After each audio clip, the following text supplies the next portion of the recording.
And then you need a way to have and create a supply plan in response to that demand plan. So regardless of what business you're in, your supply plan does not equal the demand plan. Here is my conversation with Debbie Climer. Debbie works for a large corporation, and she truly specializes in understanding and implementing integrated business planning in the context of a global large company with all kind of complexity that is present in a business like the one that Debbie is involved in. In this conversation, Debbie is speaking more as an individual, not on behalf of her company. So just wanted to make that clarification. Many of us who are involved in thinking about in our day-to-day job about integrated business planning and how to think about it, how to implement it, what are the right steps, what are the gotchas, how do we know we are winning, what to do, what not to do. This is a super practical conversation because this is, first of all, you would see how passionate Debbie is about integrated business planning, but then more importantly, you will also see that she has been very successful with these implementations, and as she has figured out what are the patterns and critical success factors and patterns for success and patterns to avoid. So let's listen into this awesome conversation on integrated business planning coming from a practitioner.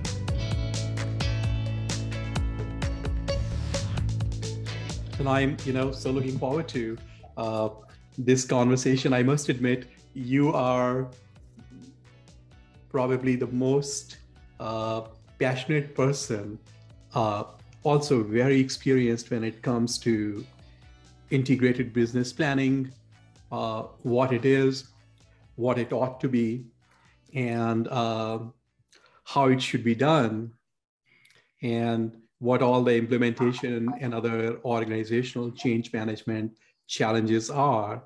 And then I think you have a very sound perspective also on, Debbie, that what it is not.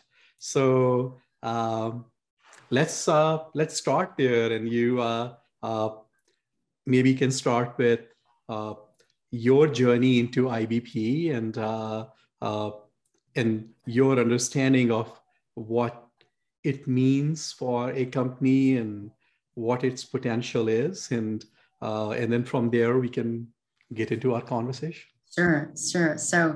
So I started with IBP probably about 8 years, maybe 9 years ago now. So it's been a while.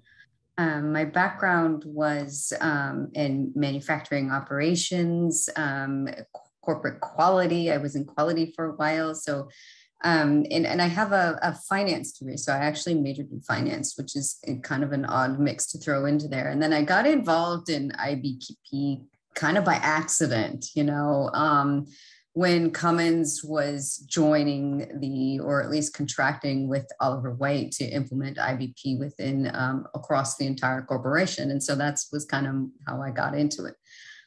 From there, over the last 8 years, being involved from the very beginning, from implementation to, how to make it work within the business, and through all of the trials and tribulations from one business to the next business, to joint ventures, to different regions. It's been an interesting journey, and certainly, lots of lessons learned, things that worked, things that didn't work. How do you clearly articulate the benefits of IBP? I mean, it's been an amazing journey on that. And my view on IBP and what the benefit it is to an organization in terms of what value get it from an IBP process is that it fundamentally changes how you manage the business. And so it's we call it integrated business planning, but it's really managing. It's how do you make decisions in order to benefit the organization or for that business organization. And so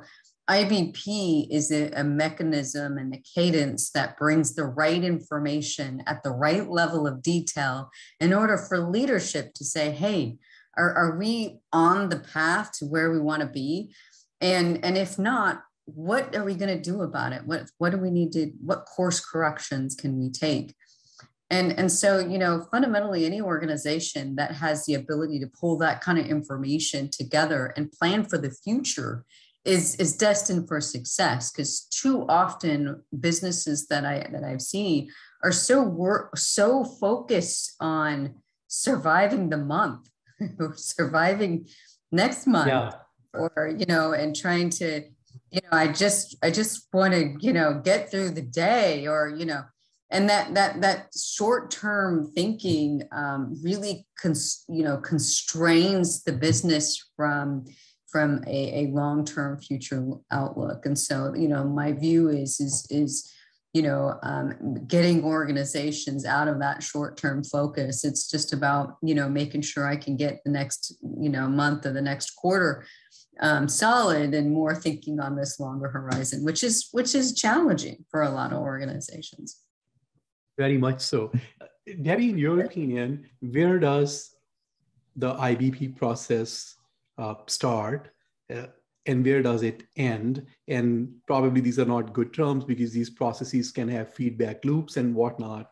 But just in terms of the parts of the organization it touches, and if there is any sequencing or any feed forward paths that are there, what would you say to that? And then maybe in that sort of loaded question, you can also talk about and contrast it with S&OP as well. Yeah. Okay. So it's a good question. It starts with where you want the organization to be. What's your strategic objective? You can't set up an IBP process if you don't know where you're going. So, if you don't know where you're going, IBP certainly is not going to get you there. So fundamentally knowing what your long-term strategy is and where it is you want the organization to go. IBP is set up to enable you to achieve that. If that's not clearly defined, then you're just, turning around in a hamster wheel. And so the challenges is that, you'd be surprised on how frequently organizations that I've seen and businesses that I've worked with, that's not made clear, or that's a nebulous target, or that's a target that's going to move every year, or that's a target that we go through this annual, strategic planning process. There's a lot of people involved. There's a lot of meetings, and then we put it into a nice book and we put it on the shelf. And then next year we'll do it all over again. But is anybody really actually driving that? And the answer is not so much. And so it starts there. Once you have that, then you can set up your IBP process to center and be focused on that. I think that, what I see organizations do is we focus on more of supply chain issues. Well, we're doing IBP because we want to improve our supply chain response, right? And which is of noble cause, right? I mean, yeah, we have those issues. We want to get those issues, but from an IBP perspective, those are those types of issues. If you're implementing an IBP process where that's your main focus, you're missing half the value proposition from an IBP process, because you can solve those problems, but you're not driving the business towards the future. So you'll hear organizations struggling with, I can't get out of the short term. I can only balance in this 1 year horizon tops, if you're lucky. And then how do I get over the longer term horizon? How do I get that longer term horizon? It starts with that strategy piece that I'm talking about. If you are committed and you're held accountable to that long-term strategic targets, and those accountabilities are there, then your IBP is making gap closing and you're constantly looking at, am I on the trajectory to get there? So that's where, it starts. The difference is in S&OP, and that's kind of a loaded question, because depending on who you ask on what is S&OP, I think in the fall, I was at a conference in Orlando, and if you asked 10 people how they define S&OP, you might get 10 different answers. And so there's a lot of variation on what version S&OP people are talking about. And so when somebody says, hey, I have an S&OP process, you almost have to dig a little deeper to see, all right, in what context are they doing S&OP? For some organizations, S&OP is very operational and tactical, almost feels a little bit like S&OE, than S&OP. And then when you talk to other people, you might get some businesses that will use the, S&OP. Well, we're doing S&OP, but it sounds a lot like IBP, and then you get anything in between. And so, how they look at, how they define different types of S&OP varies on the spectrum. IBP tends to be relatively consistent.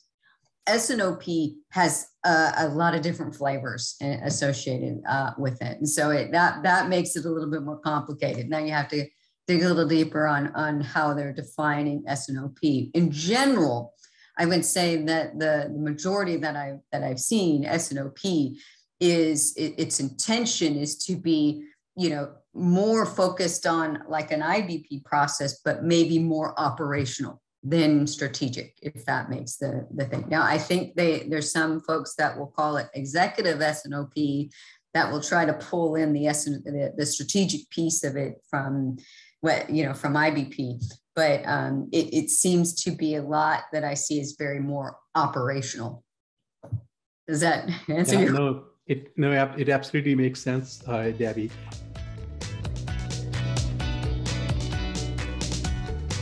One thing that maybe we should take a deeper dive into, the circular or continuous nature of the IBP process or the S&OP process or their combination.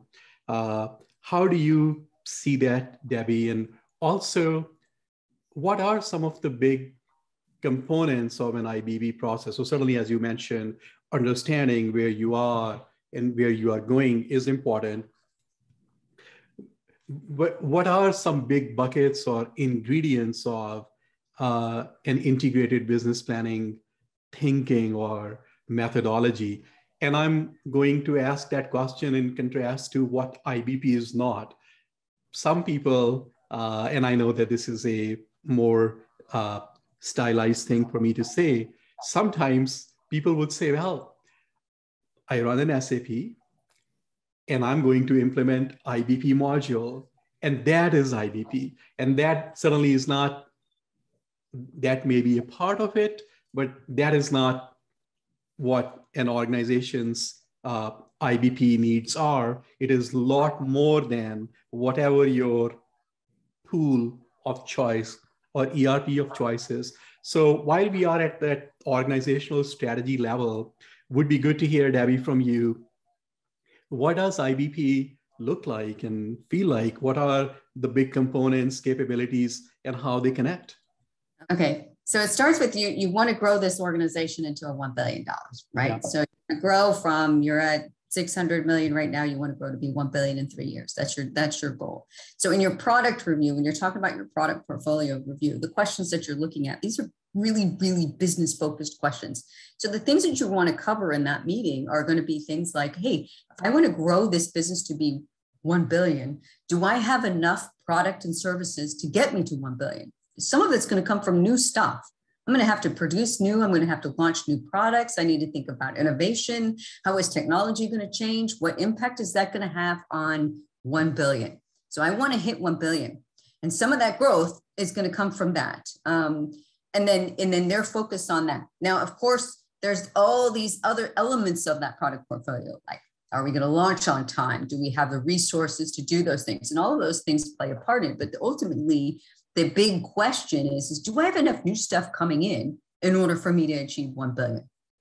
In your commercial demand review, you're looking at the commercial demand review. One of the things that mistake is about the demand reviews that people think it's about the numbers. It's not about the numbers. It's about the consequences of those numbers. What do they mean? If I want to grow to be 1 billion and I look at my demand plan and I'm looking at my margins and I'm looking at whether or not I'm going to grow, do I have enough customers or new customers that I can bring in with my existing product line and get to 1 billion? How much organic growth exists? Can I increase my market share? What am I going to do about it? How am I going to close the gaps between where I am today and helping the business get to 1 billion? Now, supply chain.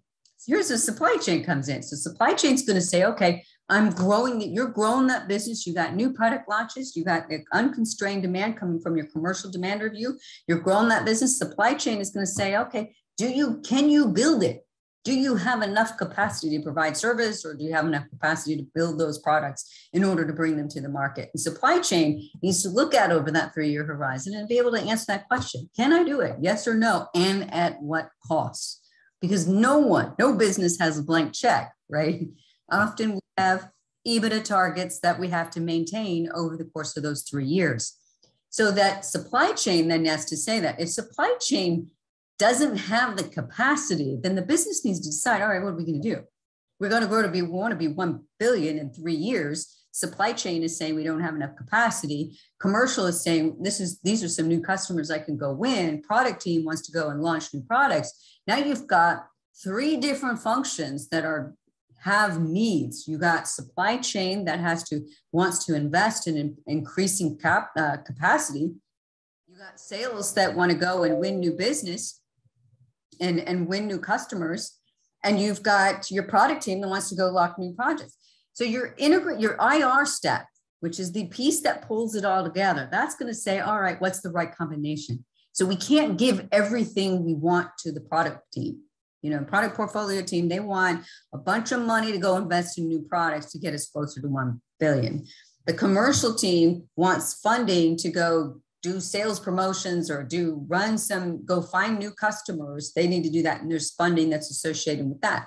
Then there are your supply chain who says, oh, okay, that's all good, but to get to 1 billion, the volume you need to get to 1 billion means that we're going to have to increase capacity, so we're going to need the money. And then in the IR step, now you have to reconcile it.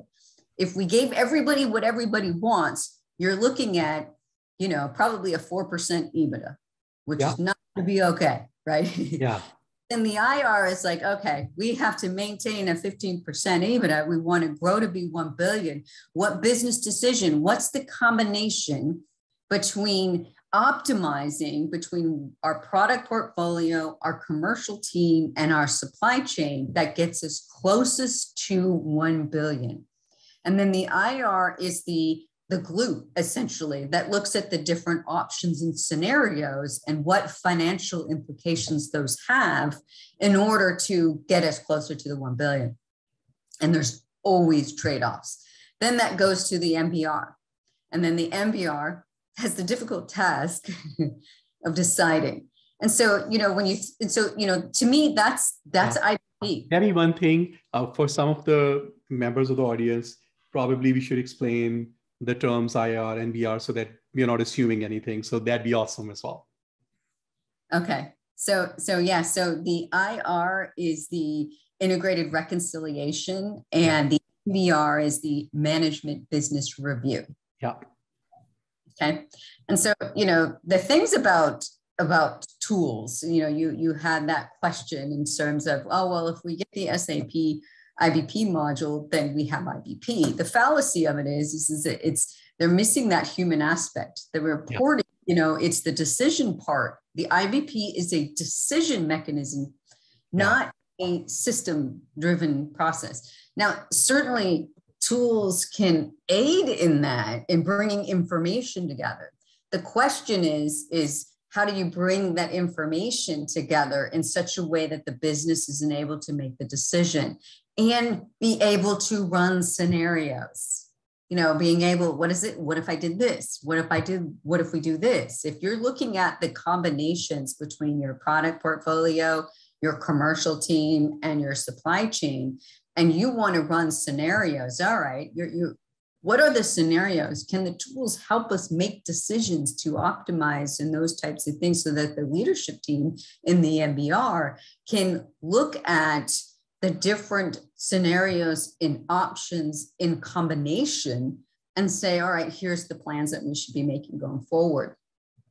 And so the tools enable the businesses to pull the information, but business has to tell you how they need to view the information.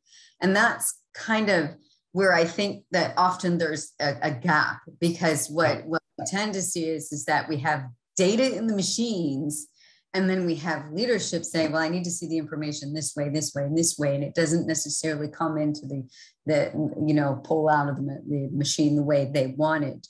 And that's the challenge, that if you see IBP is that mechanism to facilitate those decisions, not the other way around. And so fundamentally, that's kind of, I know I've seen businesses make that mistake. Well, we've got an IBP module, so we're doing IBP, or I'm going to completely control IBP by having this module and forcing people to use this module. It essentially does nothing in that dynamic that I just described. And so that's where I see the disconnect that happens. And also the behavior, because, the leadership, they might see the tool as just a tool. And oftentimes they'll say, this is a supply chain thing, not a business thing. And so, how do they make those connections can be a challenge too. One question that somebody asked, Debbie, is IBP for every company? And they say, well, we are a pretty big company ourselves, a multi-billion-dollar corporation, but for our smaller subsidiaries, or a company that is just a small company, like maybe a $100 million business, is the methodology relevant at all scales of business? It's kind of a loaded question, so I'm just going to read it.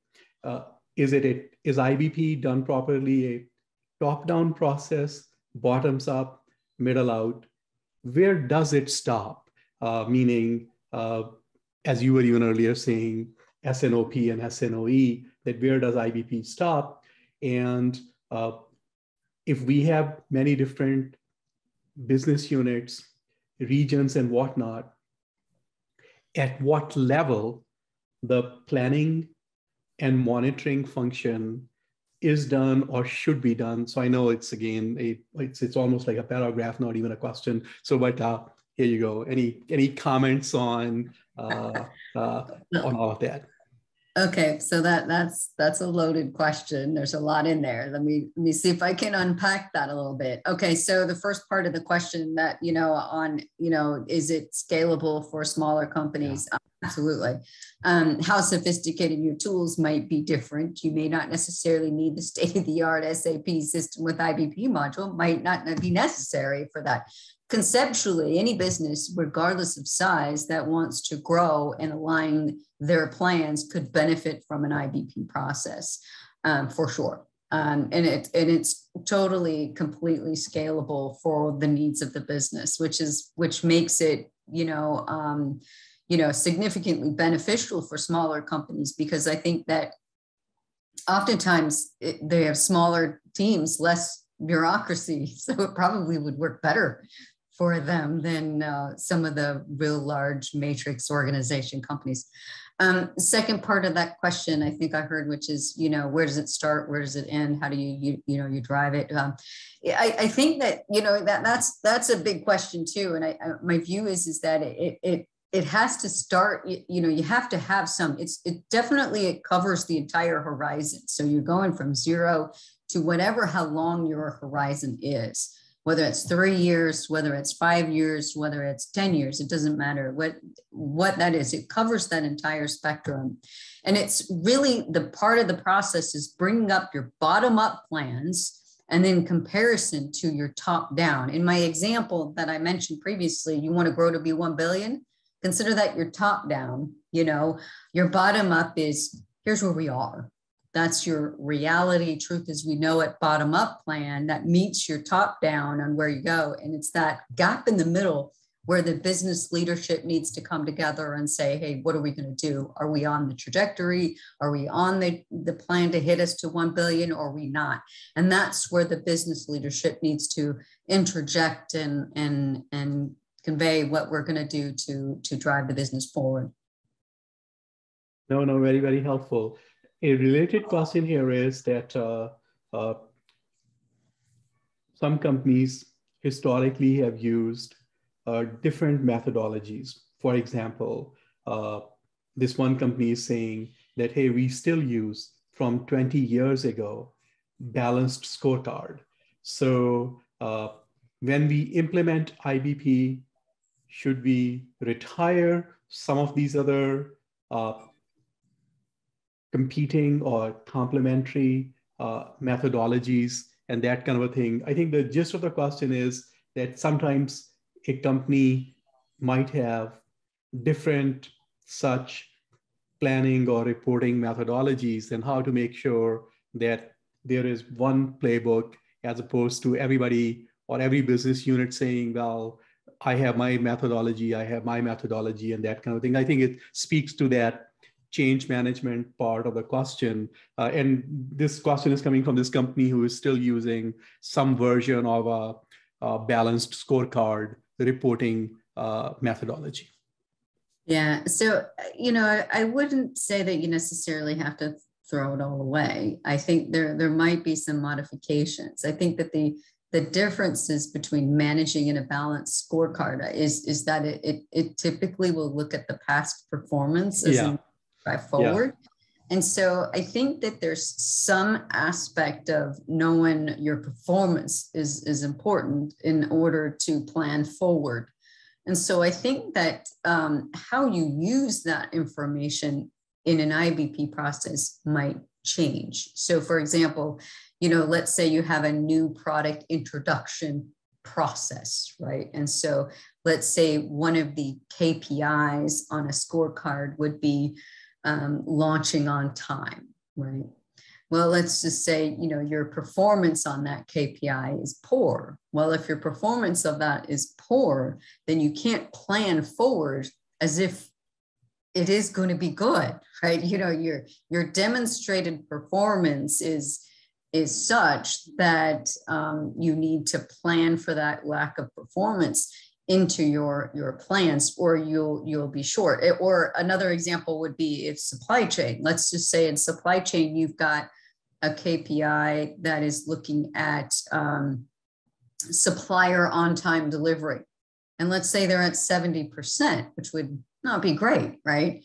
And so you wouldn't want to base your plans on the supplier delivering 100% if they're only capable of delivering 70%, because then your plans going forward are going to be compromised. From a financial perspective, if you're looking at your financial performance in terms of your EBITDA in the past, is that a good indication of your projection out going forward? And think of, the objective of IBP is not to manage by looking backwards. The objective is to look at the information and plan what you're going to do to go forward to achieve your strategic objectives. And so I wouldn't say you throw it away.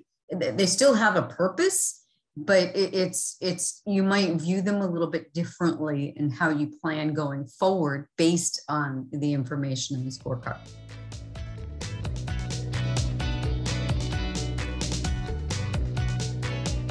Next question, Debbie, is that in our organization, the IBP process is managed by the Office of CFO. What are the best practices for companies that have that operate in many different jurisdictions, have grown organically and inorganically, and as a result have a lot of operating subsidiaries? Is IBP a process done at a headquarters, and then from there's a trickle-down effect? Is it a collaborative effort? It is kind of related to this question that we covered a few minutes ago, but I think it's more on, in the executive suite, who owns overall the IBP process, and who all should participate in it in a global conglomerate that have grown both organically and inorganically? Yeah, that's a good question. So here's the way I would view it. I look at where you're holding people accountable. So if I'm going to an organization, let's say it's a big corporation with a lot of subsidiaries, a lot of, if you look at the 10K report that gets reported, and as you look at that, you'll see the different segments on how that corporation is being managed. And that will give you some insight.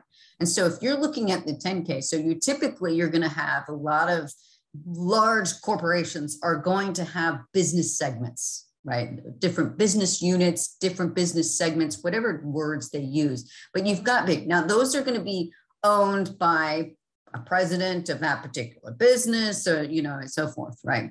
And they're going to have their own profit and loss balance sheet accountability, right? And so they would definitely each have their own IBP process. Now, underneath that, so it is possible that you're going to have, let's just say we pick one of those business segments. And in that business segment that's reported onto the 10K report, that business segment has a P&L and a balance sheet that gets reported, right? Underneath it, they've got 3 divisions, right? So say they have 3 divisions. Of those 3 divisions, each one of those has an accountability to grow those divisions, and they each have their own P&L. So then each of those potentially could have their own IBP process, right? Now, how it rolls up then at the high level corporate level, because there just definitely be this high level corporate level my thinking on that is that level would be the more strategic, longer term stuff. And, we're talking 10, 20 years out in those large corporations. Maybe the frequency is not going to be monthly. It might be quarterly and very high level. That rolls it up. And that's how I would say it. Now, I used to say that wherever we have a profit and loss and balance sheet accountability, we have an IBP process because you're reconciling that P&L. The problem with that is that in some organizations, we have these things called fake P&Ls that don't get consolidated anywhere. Yeah. And we have a P&L where somebody just wants the view of a P&L, but they're not accountable to any of the line items on that P&L. That's probably not a full IBP process. And so understanding the distinction between a business that owns P&L accountability, that has decision authority on all of the line items on that P&L versus, well, I'm really only accountable for revenue. That's probably not a full IBP process. Whereas if you have ability to influence all those line items, then you probably have a full IBP process. No, that is so spot on. And I think it answers, in fact, a couple other questions as well, where somebody asks a question that, hey, we are a European subsidiary of a US company, and can we, and they are a P&L, using your definition of P&L, and can we implement an IBP process at our level and then socialize it at the headquarter level and with other sister subsidiaries? And based upon everything that I heard from you, Debbie, probably the answer is yes, that there is no harm in starting if one such unit that has a P&L responsibility and can implement an IBP module and then share those experiences, those successes or lessons learned with others. They certainly can. However, there is some challenges. Mm-hmm. And the challenges is that because it's about decision making. And a lot of times, if you think about it, sometimes in the regions, they may, in some businesses, regions are revenue generating, but the corporate office owns the product portfolio sometimes. So sometimes they own that. And so their ability to influence the product portfolio, they might put in suggestions, but they don't own the approval of those. And so then there's some things like that. The other piece of it is that if the corporate office is going to, from a finance perspective, the corporate say in the US, if it's a US based company, will override or make decisions that contradict what the region want to do, can cause some friction. They can put it in place. They can for sure benefit from the IBP process, but they need to recognize those things and pull in the necessary people. If they're autonomous in their product portfolio, and meaning that they can develop and design their own products for their particular market with without the corporate office intervening, then they can have a a portfolio review in that. If they need corporate office to approve that and provide technical expertise to help with development, which often is the case in some of these big, large companies, then they need to structure that product review that includes those people a part of the process. There's a way to do it. I've seen it before. We do this a lot at Cummins. And so, you just need to be cognizant of it, that you may not necessarily be able to do it in complete isolation of your corporate office. If that's the case, if it's completely autonomous, for sure, no problems. You can do that. If the corporate side can override anything or part of the decision making, then you need to include them in.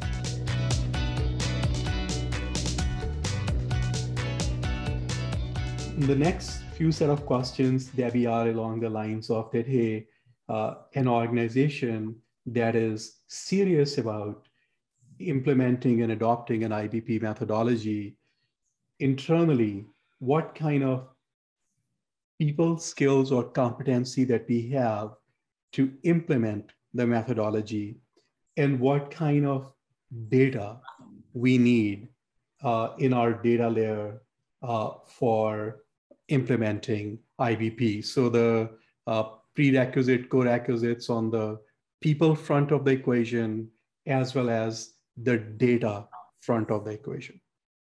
Okay, well, that's another loaded question there. I know.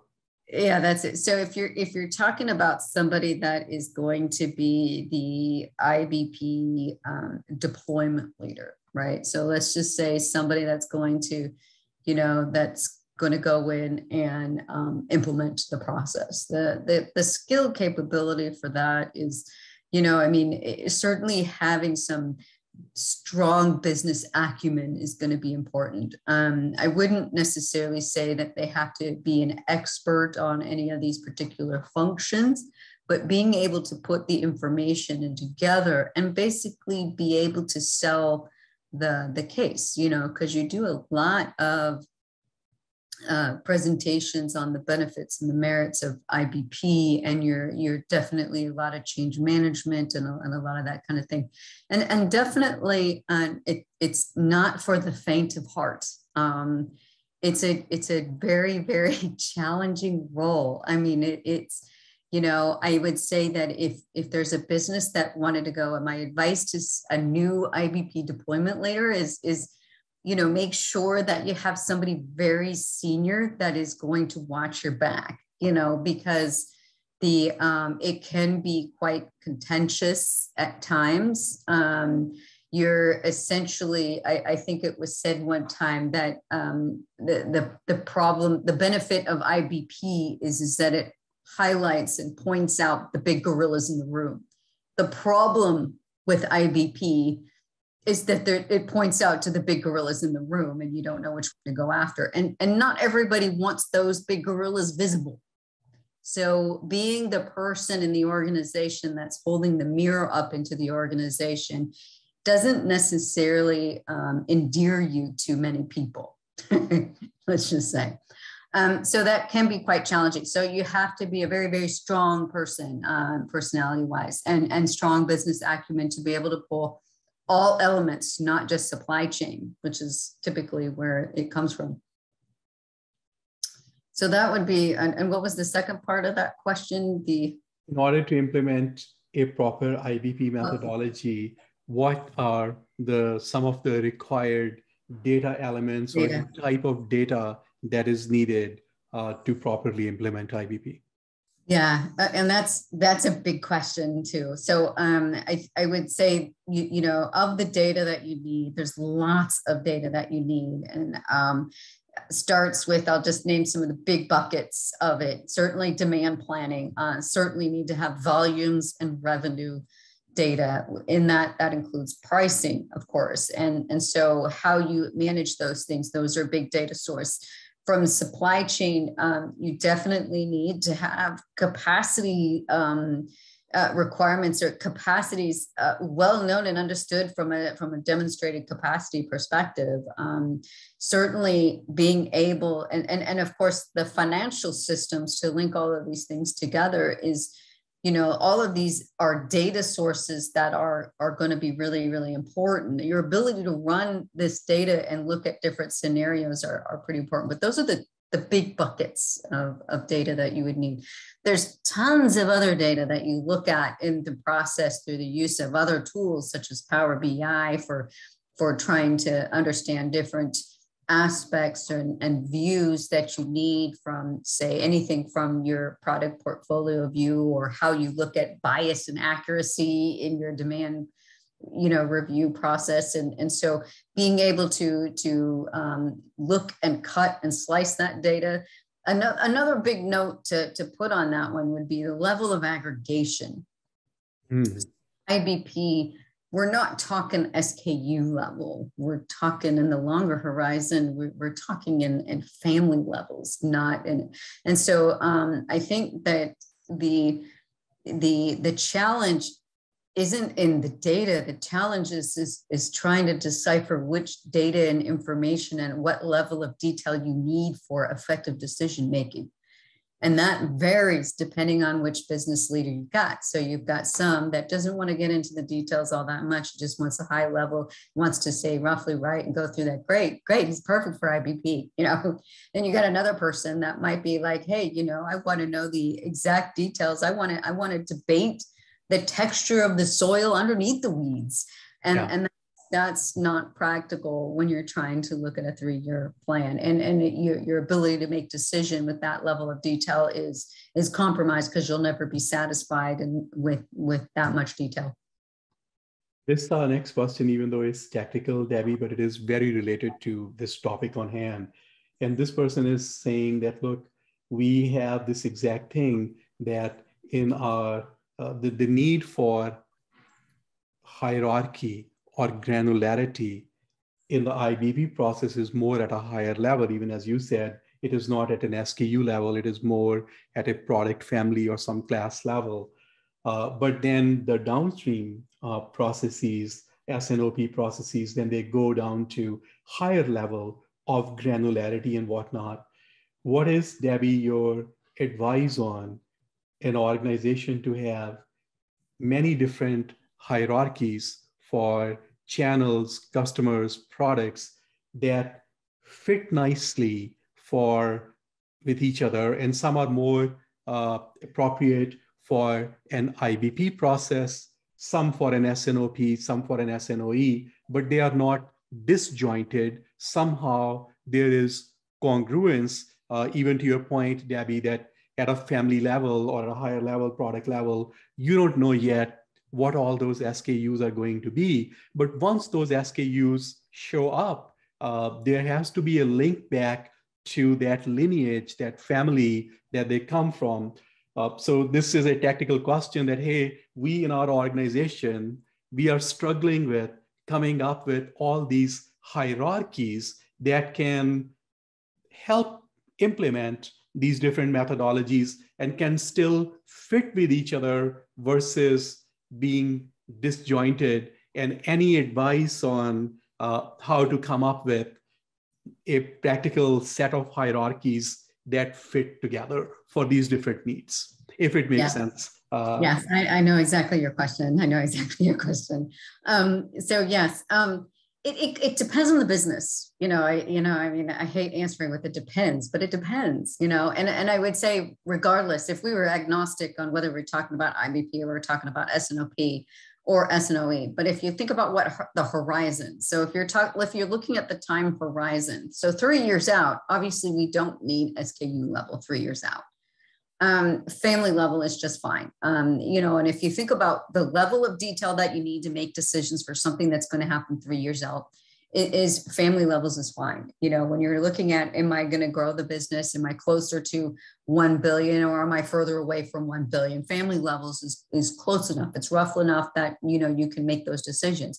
From a supply chain perspective, if you're at family levels 3 years out, they know whether or not, okay, here's how many, what volume that means. I don't necessarily need to know what mix I just need to know how many cookies I'm going to make, not what kind of cookie. I just need to know how many I'm going to make. And so I can set up my capacity, or at least I can tell you if I need more capacity just by that level. And that's fine. As you get closer into the horizon, so then that's where it will start to depend on when you need more granularity in order to make effective decision making.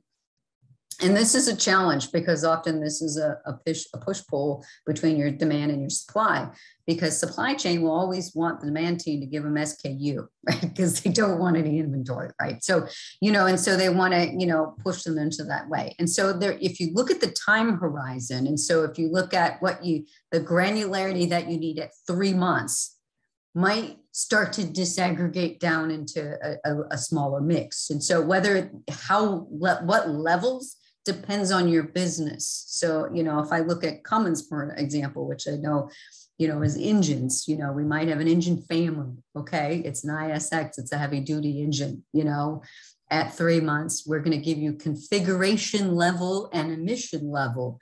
And then when you get closer in, even still from that, we're going to get you to item number level. But supply chain is going to take the config level and then disaggregate that using the history of mix, right? And so they're going to get to that issue.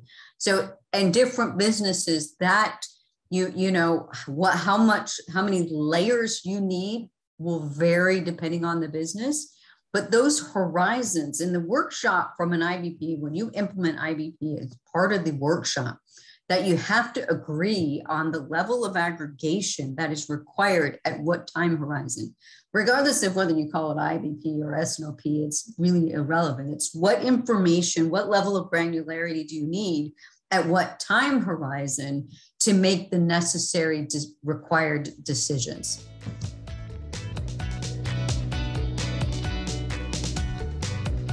This next question is kind of related to, and that is that, hey, when there are different methodologies and flavors of IBP out there as a process, as a methodology, because different consulting firms have created their own versions of that.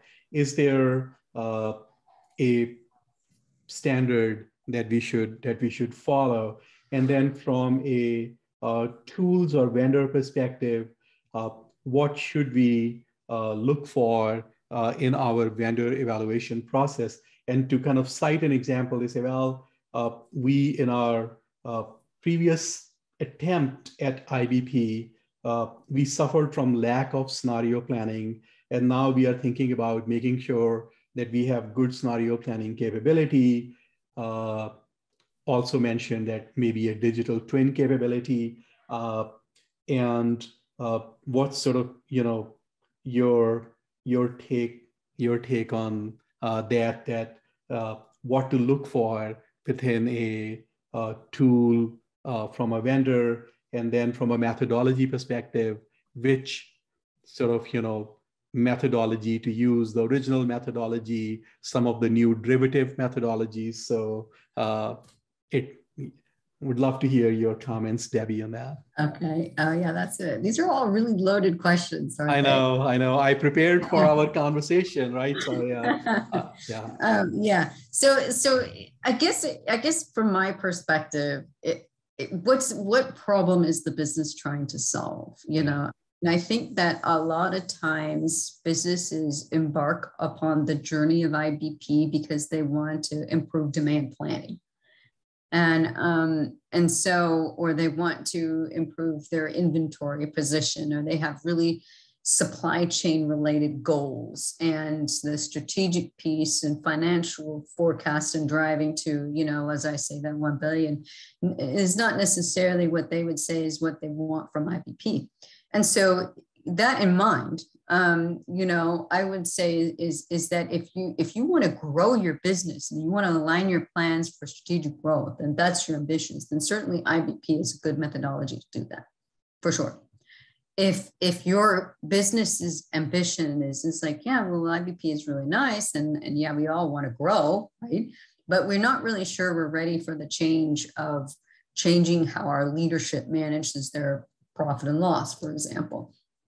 but we really want to align our demand and our supply, then maybe an operational S&OP process would be sufficient.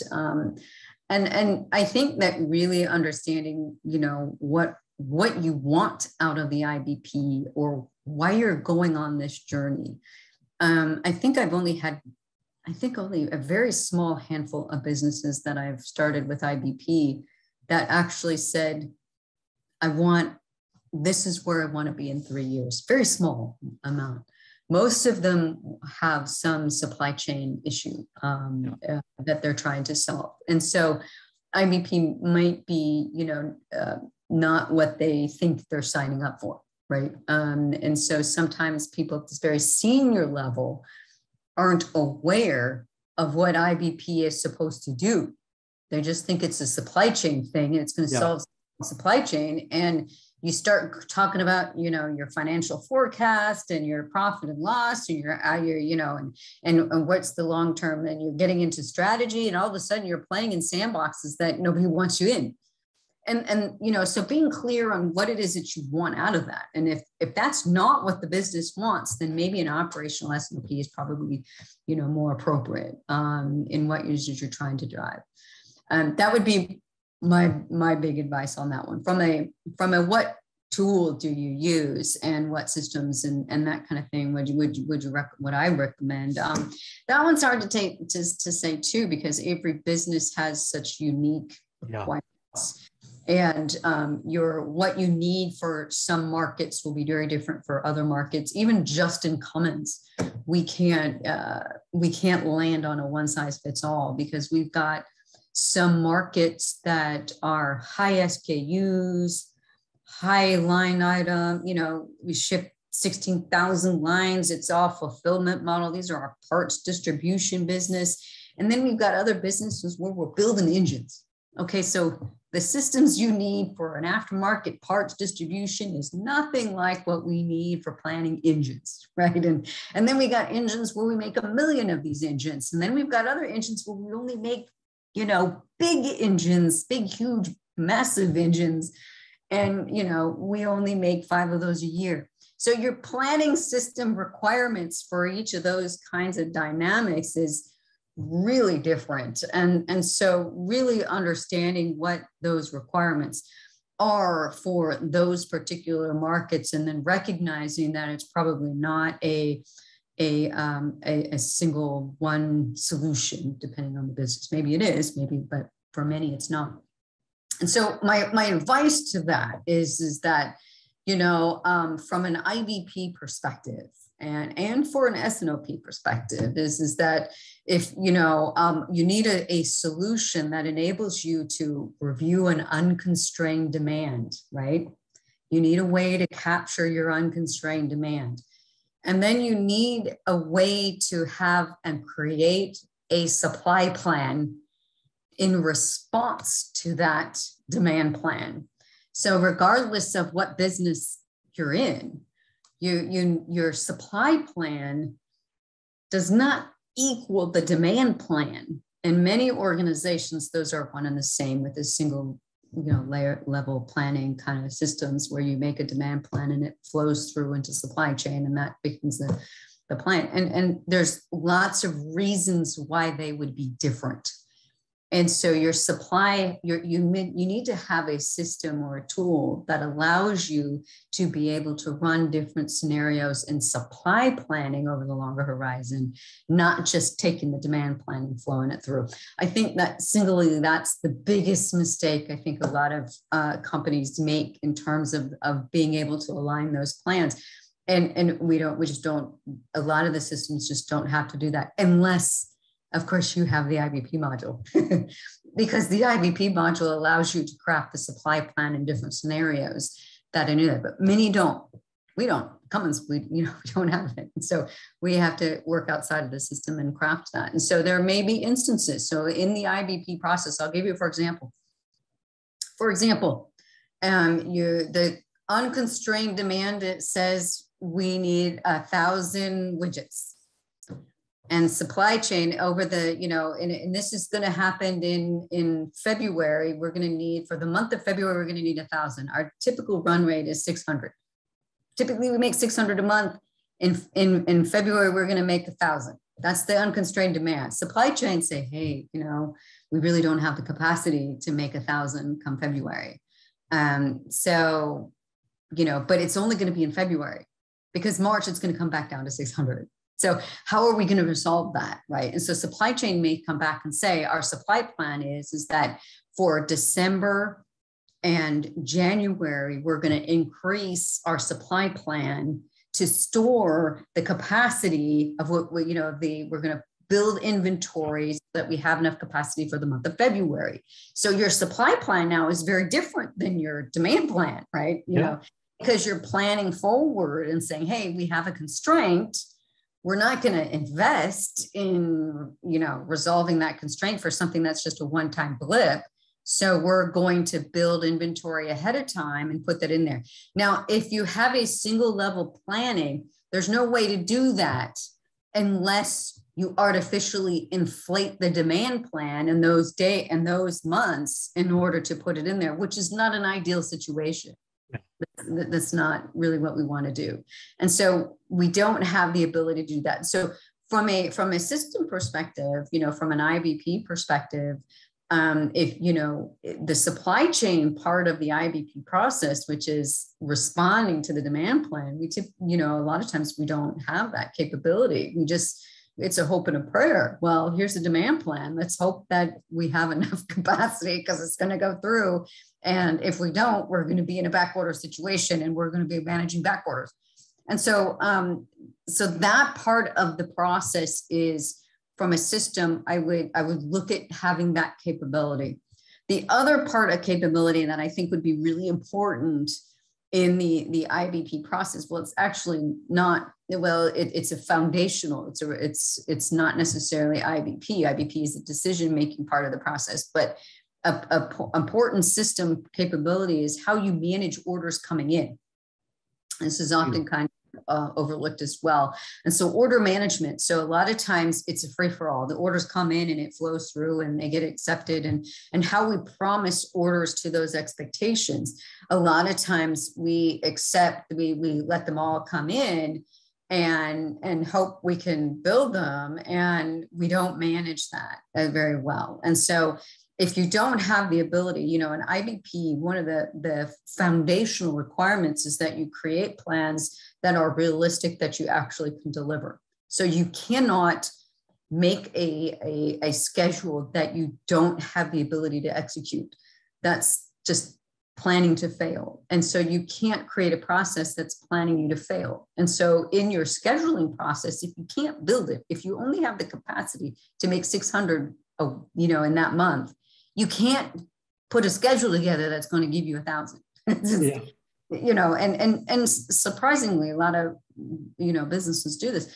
And so, and then they just can't deliver. What you need to do is plan for the 600, and those that you can't, you need to push out and plan out into the future with the date that is when you can deliver to it, not just let it go into arrears and back orders, et cetera, et cetera.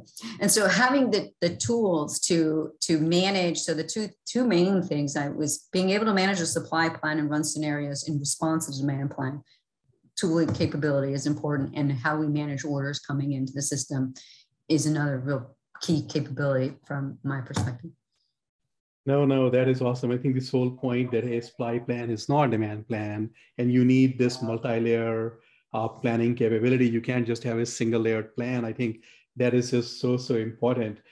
So this, I think, other question is kind of related to that. It's maybe a rhetorical question. It's a little bit funny as well. And this person is saying that, hey, and they don't want to name the system or tools, but we have been talking about that system and tool on this call already. But their point is that, hey, we still have to do our work in Excel, then we upload.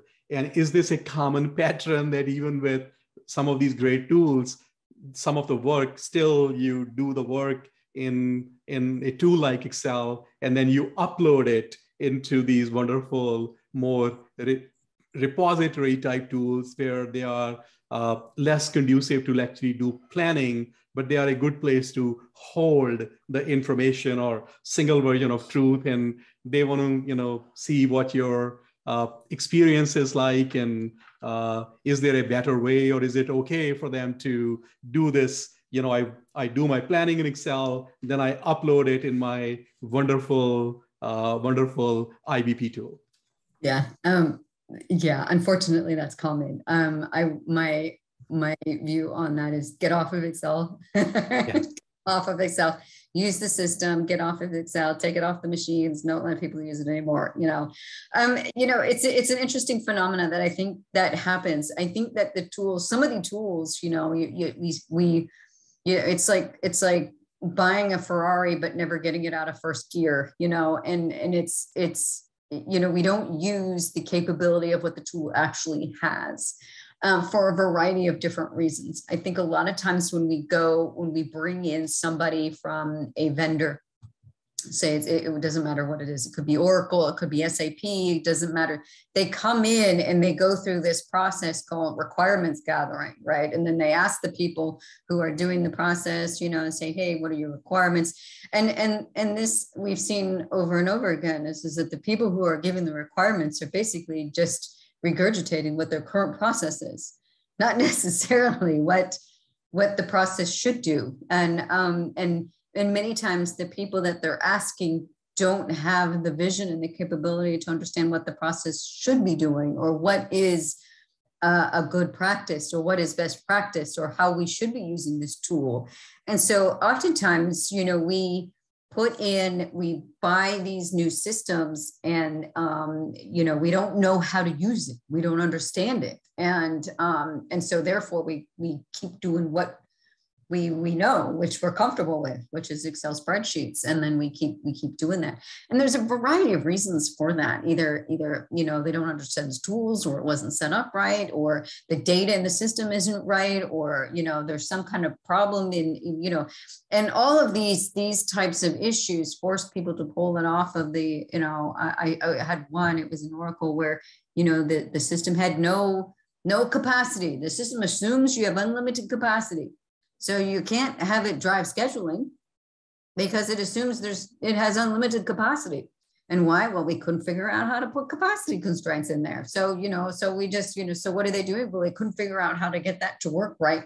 So we're going to pull the information, the demand numbers out into Excel spreadsheet. We're going to create it, and then we're going to upload it into, just as you described, because we haven't figured out how to put capacities in there. And so, those are surprisingly very common.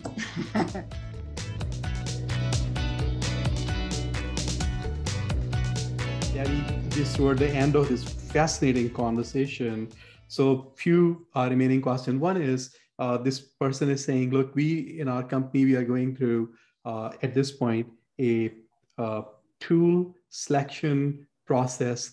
There is a high-level buy-in from executives to implement properly the IBP methodology worldwide. And we have two current schools of thought on the tool selection process. Certainly, we have our requirements and whatnot, but we have an ERP system they mentioned, but they don't want me to name that. They said, well, one school of thought is our ERP vendor has an IBP module as well. And that is what our IT colleagues want to go with.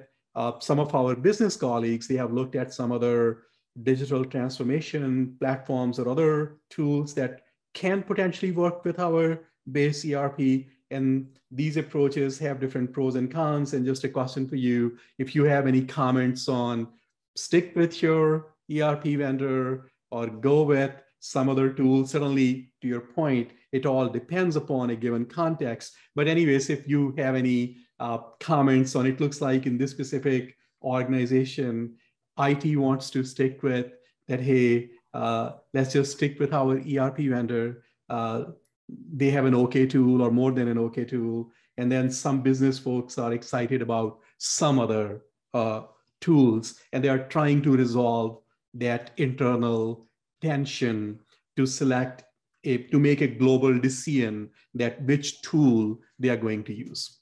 Yeah. Okay. I understand.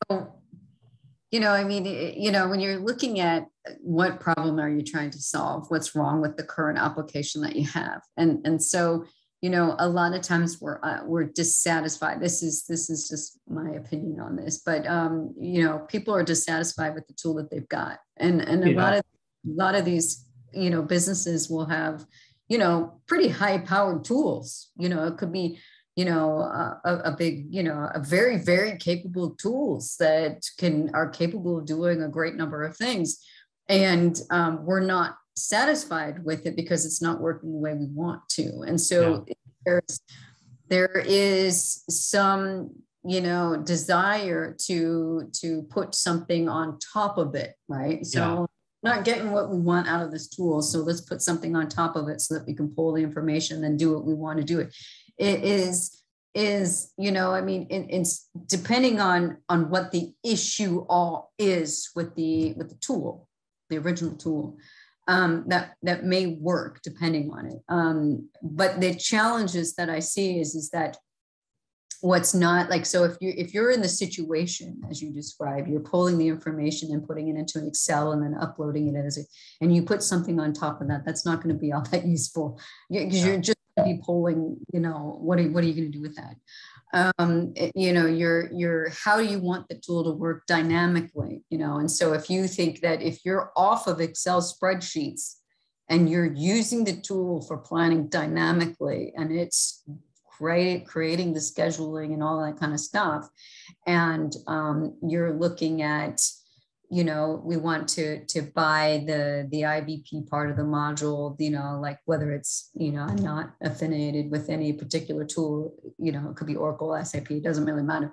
But the IBP modules that they have, you could essentially do a lot with that might be useful. There's certainly some benefit to that. If some of these other tools that sit on top of it are pretty cool. I've seen some pretty cool ones that would work really, really well as well. And certainly from a reporting perspective and being able to pull the information for decision making, they do really, really well. And your ability to look at the information and do different things, it can be very useful. And I think Kinaxis does a pretty good job of that, and there's others out there that do that very well.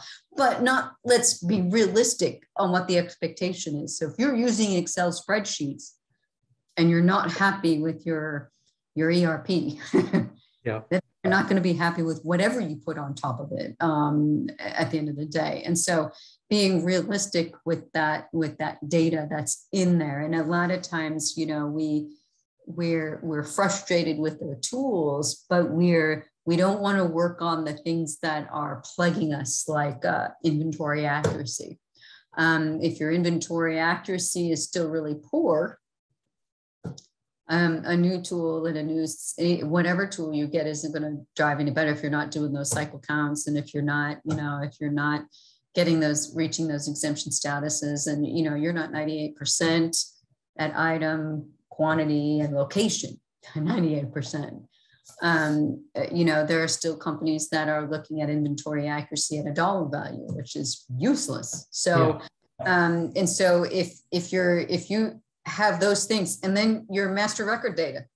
So the data in the systems, I think that, years ago, we had a materials leader in one of our plants that wanted to lower inventory. So he went in and zeroed out all the safety stock and MRQs to zero.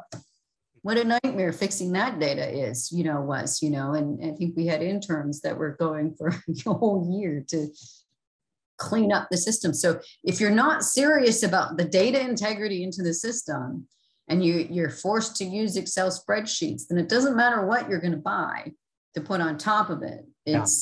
You're not going to get what you want out of it. And so being real serious about those types of things, which plague a lot of companies and a lot of businesses that have those issues. And we look for the quick fix, because these guys, they come in and they show you all these graphs and charts and you can do with these systems. And then you think, oh, I would really like to have all of those things, and I can think of what I can do, and it just doesn't end up quite like what you wanted, because we don't take fixing those other issues real seriously.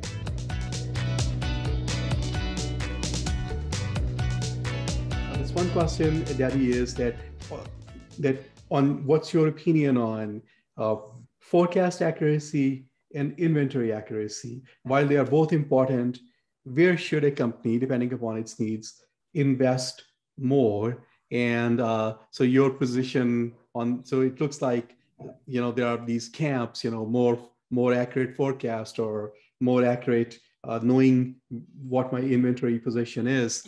So while they both are important, relatively speaking, where would you invest more resources in these two camps? Yeah, well, that's another. It depends. It depends on how bad it truly does. They're both very, very important. I think that if you talk about demand accuracy, forecast accuracy, if you say that one, how do you define accuracy, and what does good look like for that particular business? And so what is it that you're trying to get? Many times I think there's unrealistic expectations for forecast accuracy. I think a better measure would be eliminating bias. Let's get rid of bias. Yeah. Whether you're at plus or minus 10 or you're at plus or minus 20 is not really all that relevant to me. What's relevant to me is, are you consistent and have you eliminated bias? We can plan a supply chain and plan a financial plan based on plus or minus 5 or plus or minus 10 or 20, doesn't matter.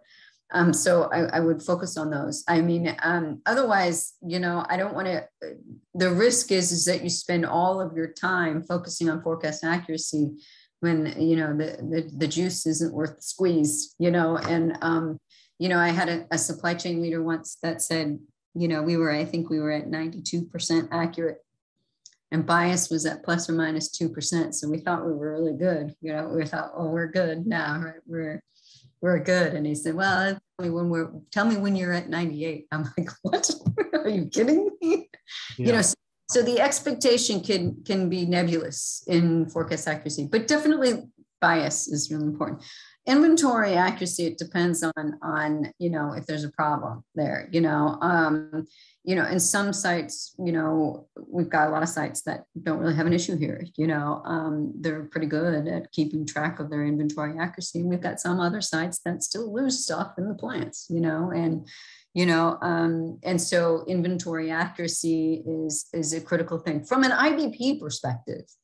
So why is this important from an IBP perspective? And so, I talk about IBP, I'm talking about 1 billion. Where are we? We have enough new product. Are we growing the business and all that? Now we're talking about forecast accuracy and bias, and we're talking about inventory accuracy. How does that connect? And why are those two things connected to IBP at all?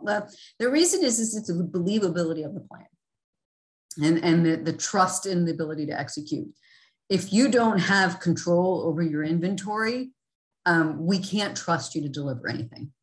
And so whatever plan you come up with is going to be met with speculation. So in the IBP process, if you don't have control over those operations, if you don't have any control over that, then how is the business going to trust the ability to make its decisions?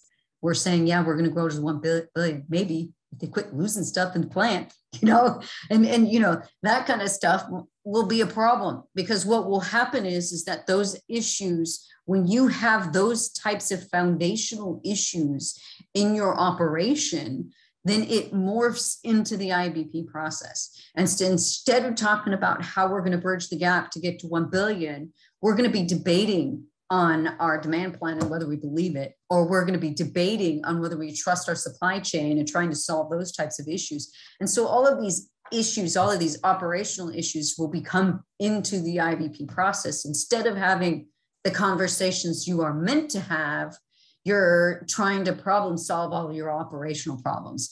And that takes away from the leadership's ability to plan forward. No. So spot on. We talked about so many awesome things. So this last question, which kind of brings everything together, is that, hey, what does success look like? What does winning look like? How do we know we are winning if we implement IBP properly? Yeah, well, of course, even after 8 years, there's still challenges that we face. But I'd say that for my experience, winning, saying that, hey, we have arrived is You know, if you went to many of the business leaders in our company now, and you said, "Hey, we're going to stop doing IBP," they would look at you like you're crazy. What do you mean? We can't stop IBP, because it is fundamentally the process for managing the business. So that would be like, well, what are we supposed to do then if we're not doing IBP? So that becomes the marker of success. You know, if the leadership says, well, we can't stop doing IBP, because how's everything going to come together now? How are we going to manage? You know, and you know, fundamentally, then you've made the change, right? So now in the organization, they can't visualize what the old process was anymore. It's now gone, and so for that's success for me. It doesn't mean that it's perfect. There's certainly always still challenges, and certainly there are issues that come up, and you know, but I do think that our ability to put information and pull it together and be able to make decisions quickly has materialized. We're at that point, and I think that the feedback from the business leaders, I think there was, a few years back, we got a new VP, a supply chain leader, and was kind of questionable about how supportive he was with IBP at first initially. And one of the business leaders in one of the businesses, you know, there was some communications, and he sent an email out and said, "I don't know what's going on in corporate supply chain, but this is how we run our business. We're going to continue to do this, and whatever is happening, that this is works for us, and we're not changing." And so to me, that's a win for me. So turned out he was actually supportive of IBP, but it was, you know, he was causing some waves there initially when he first joined. And so to me, if the leadership are going to make those kind of comments, then yeah, I'll take the win on that one. No, that is so spot on. Debbie, thank you for being so gracious with your time. People are going to have, you know, a lot of fun time listening to this conversation, and there are so many practical, pragmatic insights and tips that you provided from your own experience that can apply to many industries out there. So thank you. You're welcome. Glad to be here.